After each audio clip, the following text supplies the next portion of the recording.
Bismillah, walhamdulillah, wassalatu wassalamu ala rasulillah, wa ala alihi wa sahbihi wa mawalah. Alhamdulillah, saya bersama keluarga dari kota suci Makkah Al-Mukarramah saat ini ada dalam keadaan sehat walafiat. Dan semoga saudara-saudara kami tercinta di Indonesia senantiasa dalam keadaan sehat walafiat dan dilindungi oleh Allah Subhanahu wa taala dari segala musibah, serta semoga Allah Subhanahu wa taala segera mengangkat wabah corona dari kita punya negeri sehingga kehidupan kembali normal seperti biasa. Amin ya rabbal alamin. Saat ini saya ingin mengemukakan rasa gembira dan bahagia saya, sekaligus saya ingin menyampaikan apresiasi dan penghargaan serta ucapan terima kasih kepada segenap ikhwan, kepada segenap kawan-kawan seperjuangan yang pada malam hari ini menggelar dialog virtual via Zoom. Dan secara khusus saya sampaikan apresiasi, penghargaan dan terima kasih ini kepada semua rekan-rekan dari FPI, GNPF Ulama, PA 212, FUI, AKL, MIUMI, Majelis Az-Zikra, Wahdah Islamiyah, begitu juga semua rekan-rekan dari MPUII, dan tidak ketinggalan juga para sahabat dari HRS Center yang selama ini aktif memberikan dan mengirimkan saya aneka ragam berkas dokumen yang berkaitan dengan perkembangan aneka ragam kebijakan di negara kita tercinta Republik Indonesia.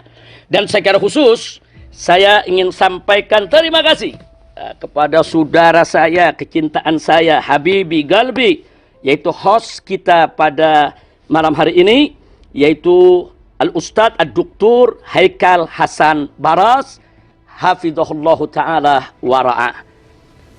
Terima kasih Ustadz Hasan, Masya Allah, Babe Haikal pada malam hari ini menjadi host kita bersama. Terima kasih sekali lagi kepada antum dan kepada seluruh ikhwan. Mudah-mudahan dialog virtual kita via Zoom pada malam hari ini, ya tentunya di Indonesia sudah malam, sementara kami di kota Mekah masih sore, karena kita ada perbedaan waktu 4 jam. Jadi sekali lagi terima kasih, jazakumullahu khairal jasa. Nah baiklah, untuk menyingkat waktu, karena banyak sekali peserta yang mengikuti daripada dialog virtual ini, maka langsung saja saya ingin menyampaikan pandangan saya tentang rancangan undang-undang haluan ideologi Pancasila atau yang disingkat RUU HIP. Babe Haikal, saya minta izinnya selaku host. Nah, mudah-mudahan apa yang saya sampaikan ini manfaat untuk kita semua. Nah baiklah, menurut saya rancangan undang-undang haluan ideologi Pancasila atau yang disingkat RUU HIP wajib ditolak oleh segenap rakyat dan bangsa Indonesia. Kenapa? Sekurangnya ada 7 sebab yang ingin saya sampaikan pada kesempatan ini yang menjadi penyebab utama kita wajib menolak RUU HIP tersebut. Sebab pertama, bahwa haluan ideologi Pancasila sebenarnya pada hakikatnya sudah ada termaktub dalam Undang-Undang Dasar 1945. Sehingga tidak boleh diturunkan harkat, martabat, dan derajatnya menjadi hanya sekelas undang-undang. Nah, jadi saya melihat bahwa RUU HIP ini telah menurunkan derajat, menurunkan harkat martabat, menurunkan kelas daripada haluan ideologi Pancasila dari semula merupakan landasan konstitusional yang tinggi dalam Undang-Undang Dasar 1945, kemudian diturunkan hanya sekelas undang-undang. Nah, ini sebab pertama. Sebab kedua, bahwa definisi haluan ideologi Pancasila dalam RUU HIP tidak lagi meletakkan agama sebagai sesuatu yang pokok dan mendasar, tapi diganti dengan mental spiritual. Bahkan dalam RUU HIP pasal 7 ayat 2 ada upaya memeras Pancasila menjadi trisila atau 3 sila, yaitu sosio-nasionalisme dan sosio-demokrasi serta ketuhanan yang berkebudayaan. Catat, dalam RUU HIP disebutkan ketuhanan yang berkebudayaan. Jadi bukan lagi ketuhanan yang Maha Esa, tapi ketuhanan yang berkebudayaan. Menurut saya, ini merupakan pelecehan terhadap agama dan nilai-nilai luhur ketuhanan yang Maha Esa yang selama ini dijunjung tinggi oleh rakyat dan bangsa Indonesia. Lalu selanjutnya dalam RUU HIP, masih pasal 7, ayat ketiganya, trisila diperas lagi menjadi ekasila atau satu sila saja, yaitu gotong royong.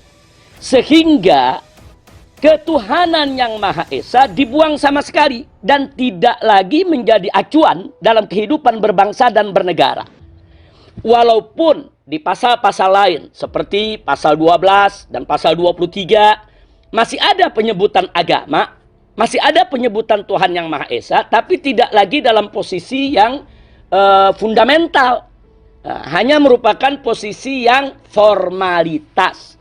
Nah, menurut saya ini lebih jelas lagi merupakan pelecehan terhadap agama dan nilai luhur ketuhanan yang Maha Esa. Padahal ada dua hal, Babe Haikal, yang tidak boleh kita lupa. Ada dua hal, semua ikhwan yang ikut gabung dalam dialog virtual via Zoom ini, ada dua hal yang tidak boleh kita lupakan.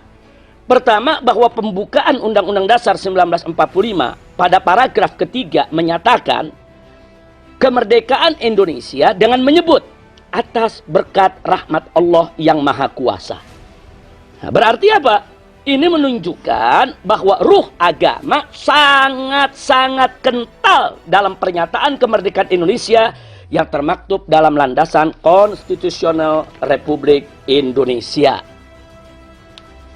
Hal yang kedua adalah bahwa pembukaan Undang-Undang Dasar 1945 pada paragraf yang keempat menyatakan, maka disusunlah negara Republik Indonesia yang berkedaulatan rakyat dengan berdasar kepada ketuhanan yang Maha Esa.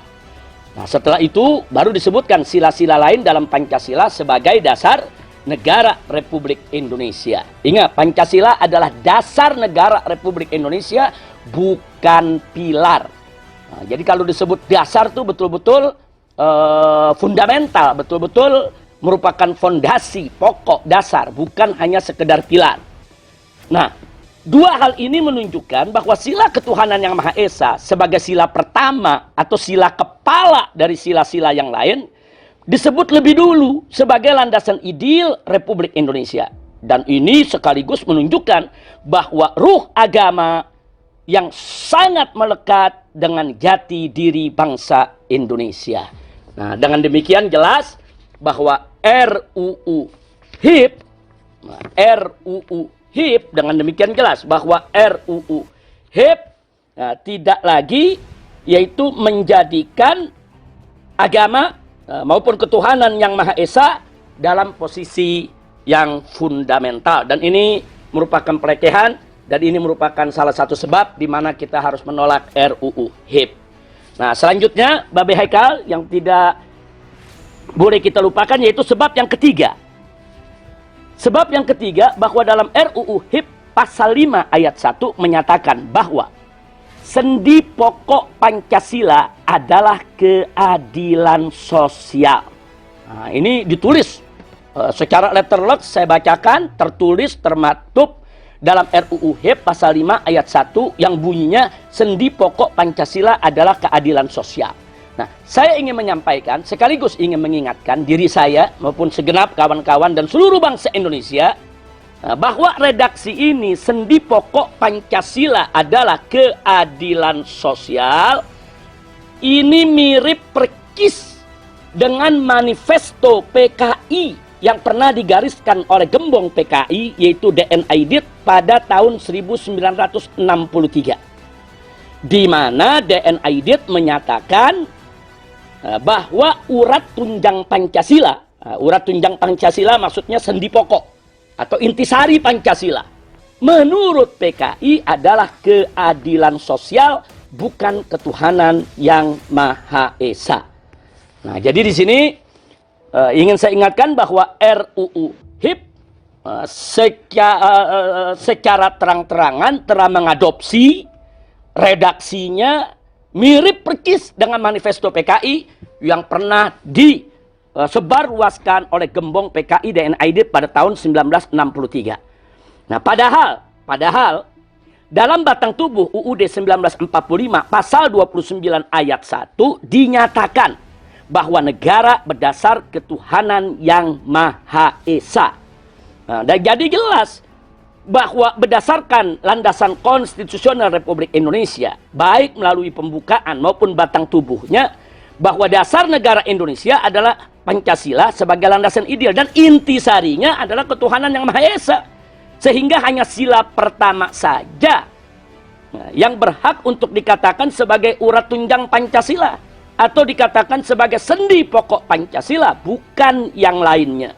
Nah, oleh karenanya tafsir dan pengamalan sila-sila yang lain dalam Pancasila tidak boleh keluar dari nilai-nilai luhur sila pertama sebagai sila kepala, yaitu sila ketuhanan yang Maha Esa.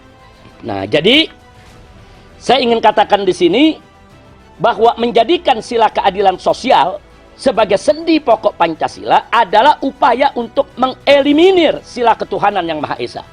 Sekaligus merupakan upaya jahat untuk mengeliminir Pancasila itu sendiri dengan menjauhkannya dari nilai-nilai ketuhanan yang Maha Esa.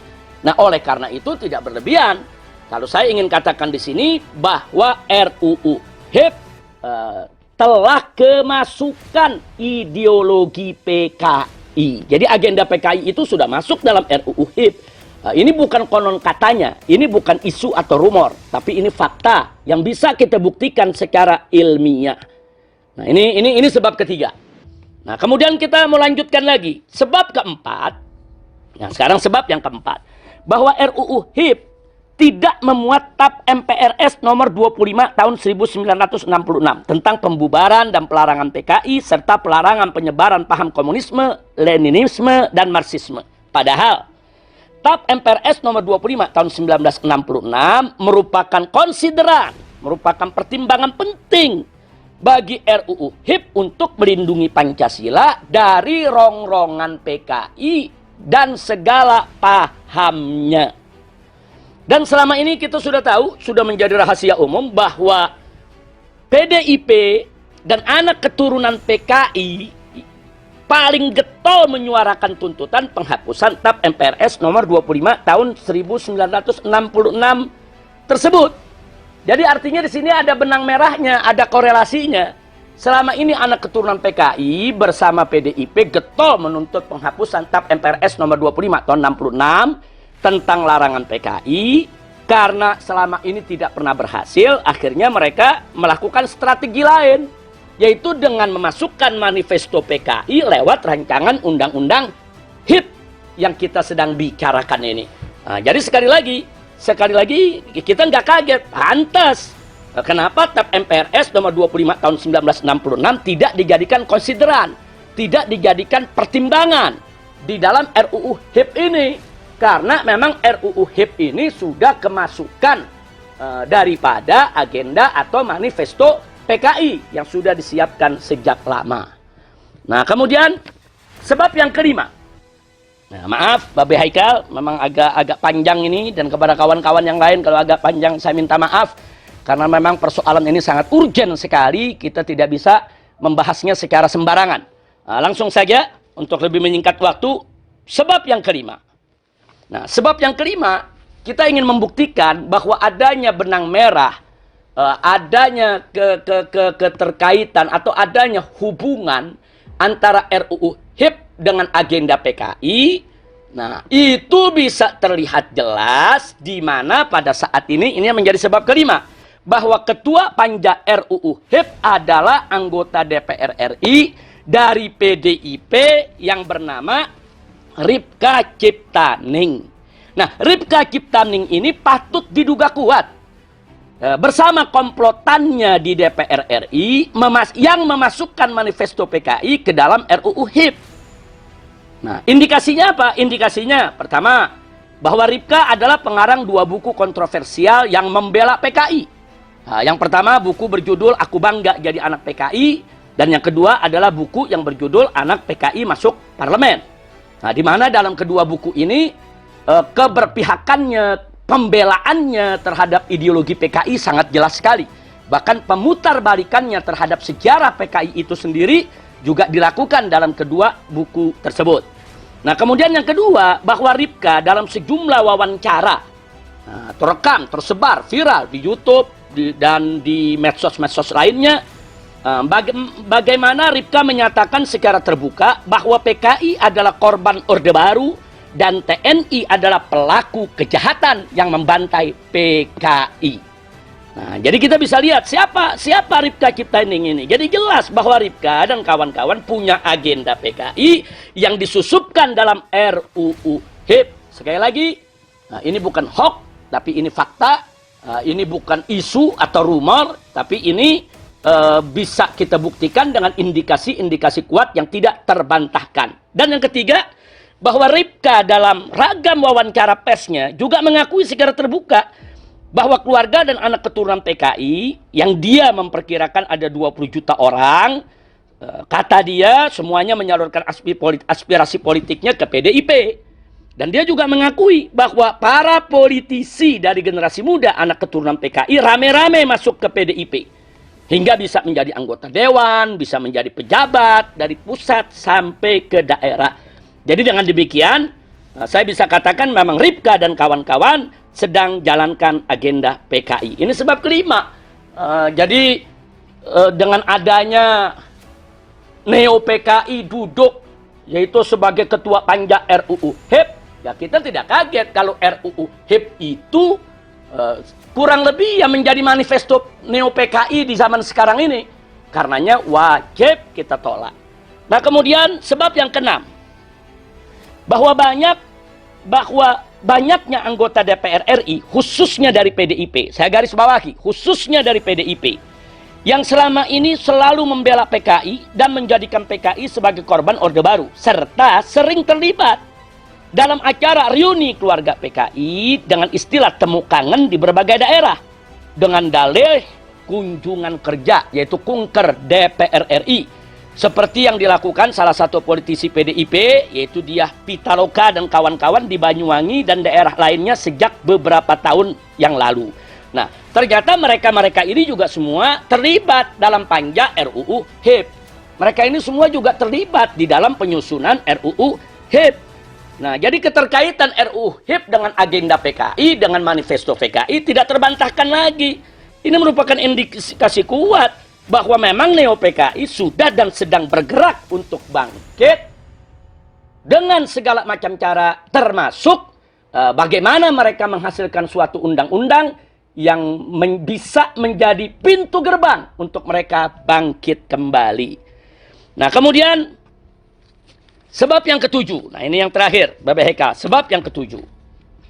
Sebab yang ketujuh, sikap rezim Jokowi dengan PDIP-nya yang sangat lunak terhadap aktivis Neo PKI di Indonesia, dan kebijakan membangun poros Jakarta-Beijing beserta kerjasama yang super luar biasa dengan PKC, Partai Komunis Cina, serta secara sengaja dan sadar memberikan aneka ragam jabatan publik yang vital kepada komplotan Neo PKI, seperti baru-baru ini Iman Brotoseno diangkat sebagai dirut TVRI yang baru.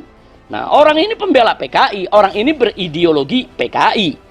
Nah, padahal kita tahu TVRI itu adalah alat propaganda yang sangat efektif. Apalagi jangkauan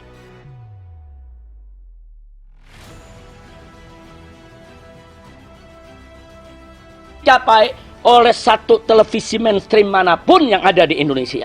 Sehingga dengan adanya yaitu generasi muda Neo PKI menjabat sebagai dirut TVRI, sehingga gerakan Neo PKI lebih leluasa mengemas dan menjalankan agendanya lewat TVRI.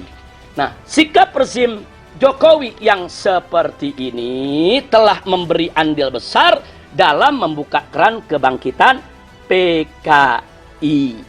Nah, termasuk yang dilakukan oleh rezim Jokowi dan PDIP secara bersama-sama memasukkan generasi muda Neo PKI sebagai anggota panja untuk menyusun daripada RUU HIP tersebut. Ini artinya gerakan ini sangat struktural, gerakan ini sangat sistematis, gerakan ini betul-betul gerakan yang sangat berbahaya dan mengancam daripada keutuhan NKRI. Nah, demikian Babe Haikal, itu 7 sebab yang ingin saya sampaikan. Sebetulnya selain 7 poin yang sudah saya sampaikan tadi, di sana masih banyak persoalan dalam RUU HIP yang perlu disoroti secara fokus dan serius. Dan yang perlu diwaspadai bahwa Neo PKI dalam gerakannya selama ini, hati-hati, selalu menjual kebesaran nama Bung Karno untuk mengelabui masyarakat. Hati-hati. Nah, jadi Neo PKI saat ini sering mencatut nama Bung Karno, menjual nama Bung Karno untuk mengelabui masyarakat. Seolah-olah mereka ini pengagum Bung Karno, pecinta Bung Karno, padahal mereka hanya ingin menunggangi nama besar Bung Karno untuk mengelabui masyarakat dalam rangka kebangkitan mereka kembali. Ala kulihal, jadi jelas sudah yang ingin saya sampaikan di sini bahwa RUU HIP yang ada saat ini bukan membangun ideologi Pancasila sebagaimana mestinya, melainkan hanya merusak ideologi Pancasila, bahkan cenderung menjadikan Pancasila sebagai mitos yang diberhalakan, sebagai mitos dan sebagai berhala yang tentunya bertentangan dengan ajaran agama. Sehingga ke depannya RUU HIP itu kalau dijadikan undang-undang akan lebih memuluskan pengembangan ideologi anti agama seperti ideologi ateisme, komunisme, marxisme, dan leninisme dan lain sebagainya, yang justru semua itu sudah sejak lama dilarang di negara Kesatuan Republik Indonesia. Nah, demikian Babe Haikal. Jadi kesimpulan dari apa yang sudah saya sampaikan dari 7 poin tadi, bahwa HIP, yaitu rancangan undang-undang haluan ideologi Pancasila, adalah bagian dari agenda Neo PKI, sehingga wajib ditolak oleh segenap rakyat dan bangsa Indonesia. Bukan hanya oleh umat Islam, oleh seluruh rakyat dan bangsa Indonesia, apapun suku, budaya, dan agamanya. Sebab komunis itu, PKI itu musuh agama, musuh bangsa, musuh negara, musuh budaya. Nah, jadi jangan dikerdilkan kalau ini hanya persoalan umat Islam saja. Tidak, ini persoalan rakyat dan bangsa Indonesia. Seluruh rakyat dan bangsa Indonesia, apapun suku, budaya, agamanya, harus terlibat menjaga keutuhan NKRI dengan menolak daripada agenda Neo PKI yang disebut sebagai RUU haluan ideologi Pancasila tersebut. Nah, namun, saya juga mau ingatkan, penolakan RUU HIP saja tidak cukup. Karena PKI ini licin bagaikan belut. Hari ini Neo PKI gagal menggolkan suatu agenda, maka besok mereka akan buat agenda lain yang serupa, tapi dalam kemasan yang berbeda untuk mengelabui rakyat dan bangsa Indonesia. Sementara gerak laju kebangkitan PKI bagi umat Islam dan seluruh rakyat bangsa Indonesia wajib di-stop dan dihentikan secara total. Nah, jadi ini yang mesti kita ingat, kita harus menghentikan agenda Neo PKI ini secara total. Oleh karenanya tidak cukup kalau kita hanya menolak daripada rancangan undang-undang HIP saja. Karena kalau rancangan undang-undang HIP ini kita berhasil menolaknya, mereka akan cari agenda lain yang serupa, tapi dengan kemasan yang berbeda untuk mengelabui rakyat. Karenanya menurut pendapat saya, sekali lagi Babe Haikal, ini menurut pendapat saya, maaf saya katakan menurut pendapat saya, karena ini agak sensitif. Jangan sampai nanti ada pihak-pihak lain ingin memfitnah daripada dialog virtual Zoom kita ini sebagai dialog makar, sebagai pertemuan makar, sebagai rapat makar. Maka itu saya katakan di sini menurut pendapat saya. Artinya saya bertanggung jawab secara pribadi, baik berdasarkan hukum agama maupun hukum negara, bahwa menurut pendapat saya bahwa jalan yang paling tepat untuk menghentikan kebangkitan PKI adalah makzulkan Jokowi dan bubarkan PDIP. Itu jalan yang paling tepat. Kenapa? Karena Jokowi dan PDIP sengaja atau tidak sengaja, dengan maksud atau tanpa maksud, disadari atau tidak disadari, telah menjadi pintu gerbang emas bagi kebangkitan PKI. Nah, jadi ibarat Saya ingin ibaratkan persoalan, kalau di badan kita ini banyak koreng yang disebabkan oleh darah yang kotor, darah yang tidak sehat. Tentu tidak cukup kalau mengobatinya hanya dengan memberikan serbuk obat atau memberikan cairan obat kepada tiap-tiap koreng tadi. Karena satu koreng sembuh akan muncul koreng yang lain. Kenapa? Karena pokok persoalannya bukan di korengnya. Pokok persoalannya adalah di darahnya yang kotor dan tidak sehat. Sehingga untuk menyembuhkan koreng yang banyak tadi tidak cukup dengan meneteskan obat kepada tiap koreng. Tapi darah kotor dan tidak sehatnya yang harus dicuci dan diganti. Nah, begitu juga apa yang terjadi di negeri kita. Ini udah terlalu banyak koreng, banyak borok di mana-mana. Kalau kita obati satu persatu koreng dan borok tersebut, sangat melelahkan, sangat capek betul. Dan tidak akan pernah selesai. Hari ini koreng RUU HIP kita obati, besok muncul koreng RUU yang lainnya. Dan seterusnya, dan seterusnya. Nah, karena itu, bukan hanya sekedar korengnya yang harus kita obati, tapi juga peredaran darah kotor dan tidak sehat itu harus kita ganti. Artinya apa? Artinya rezimnya itu yang mesti kita ganti. Makanya saya katakan, makzulkan Jokowi dan bubarkan PDIP. Karena PDIP sudah menjadi sarang daripada generasi neo-PKI yang mengusung kembali ideologi PKI dan ingin menghidupkan kembali daripada ajaran komunisme, leninisme, dan marxisme. Namun demikian, Bapak Haikal, supaya tidak ada kesalahpahaman, di penutup ini saya ingin memberikan catatan penting. Supaya tidak salah paham. Perhatikan baik-baik. Bagi semua yang ikut mendengarkan daripada dialog virtual via Zoom ini, bahwa yang saya maksudkan dengan neo-PKI, nah, sekali lagi, yang saya maksudkan dengan neo-PKI di sini adalah dua golongan. Yang pertama, anak keturunan PKI yang masih mengusung ideologi PKI atau menjalankan agenda PKI. Jadi anak keturunan PKI yang masih mengusung ideologi PKI dan menjalankan agenda PKI, itu yang saya sebut generasi neo-PKI. Sedang anak keturunan PKI yang sudah membaur dan menerima ideologi Pancasila secara utuh dan benar, serta tidak lagi mengusung ideologi PKI, maka mereka wajib kita hormati, wajib kita terima sebagai saudara. Dan gak boleh lagi kita mengait-ngaitkan mereka dengan kesalahan yang dilakukan oleh orang-orang tua mereka. Karena mereka tidak bertanggung jawab dengan apa yang pernah dilakukan oleh orang tua mereka. Dan ini sesuai dengan prinsip ajaran Islam. Allah menyatakan dalam Al-Quranul Karim, yaitu di dalam beberapa ayat, faqala ta'ala la taziru waziratun wizra ukhra. Di mana Allah menyatakan bahwa seseorang itu, seorang pendosa siapapun dia, tidak akan menanggung dosa orang lain. Jadi tiap orang tanggung dosa masing-masing. Nah, kalau anak keturunan PKI ini tidak mengusung ideologi PKI, tidak melakukan kejahatan, mereka tidak menanggung dosa yang dilakukan oleh orang tua mereka. Makanya kita tetap harus menghormati dan yaitu menjadikan mereka sebagai saudara kita selama mereka tidak mengusung ideologi PKI dan selama tidak lagi menjalankan agenda PKI. Nah, begitu juga Nabi mengatakan dalam hadisnya, kullu mauludin yuladu alal fitrah. Setiap anak yang dilahirkan itu dalam keadaan suci. Nah, karena di dalam Islam ini tidak ada dosa turunan. Nggak ada dosa itu turun dari orang tua kepada anak. Orang-orang tua PKI dulu mereka berdosa, melakukan pengkhianatan. Tapi anak keturunan mereka tidak boleh kita bebankan untuk bertanggung jawab daripada kesalahan yang dilakukan oleh orang tuanya. Jadi sekali lagi, generasi neo-PKI yang saya maksudkan adalah anak keturunan PKI yang mengusung kembali ideologi PKI dan menjalankan agenda PKI. Sedangkan anak-anak keturunan PKI yang sudah sadar, insaf, membaur, bersatu dengan seluruh masyarakat, dan menerima Pancasila secara utuh dan benar, mereka tidak masuk dalam konteks neo-PKI. Nah, kemudian yang kedua, golongan kedua yang saya maksudkan generasi neo-PKI adalah generasi baru yang bukan keturunan PKI. Mereka tidak ada sangkut paut dengan keluarga besar PKI, akan tetapi mereka getol membela PKI, bahkan getol mengusung ideologinya.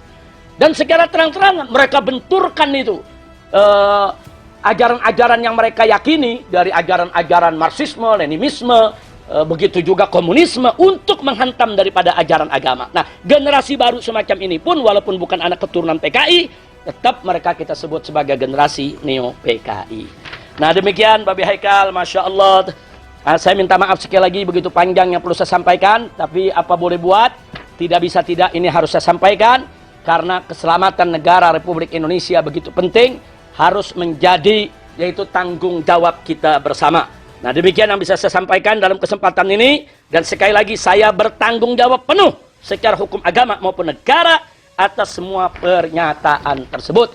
Bahkan saya setiap saat siap pulang ke Indonesia untuk memberikan pertanggungjawaban demi keselamatan daripada NKRI. Setiap saat saya siap pulang.